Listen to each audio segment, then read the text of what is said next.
there's a theory that Nigeria isn't working. And the theory comes from the fact that within Nigeria, you've got Hausa, Fulani, you've got Yoruba, and you've got Igbo people. For a long time, people were saying it doesn't work. Like, basically, anyone that goes in power just works for their own. Yeah. There was the Biafran War, which I want to do more research on. But essentially, that was because there was a split where the Igbo people were like, we don't have enough say in government. They agreed some stuff, but then apparently he was the leader of, I guess, Nigeria at the time.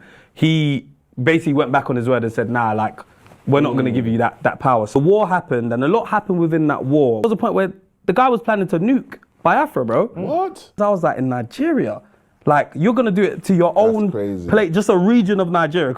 And then there was a big siege. They basically stopped, like, food coming in and weapons coming in by air, sea, train, all that stuff. So it led to, like, 2 million people dying of, like, starvation. There was a point where Femi Awolowo was kind of like head of finance, and they changed the currency in the middle of the war so that the people that are Igbo, their money doesn't mean anything. So then what they did is they said, okay, whatever you got in your bank account, £20 is what we're giving back. Now that the war's done, £20.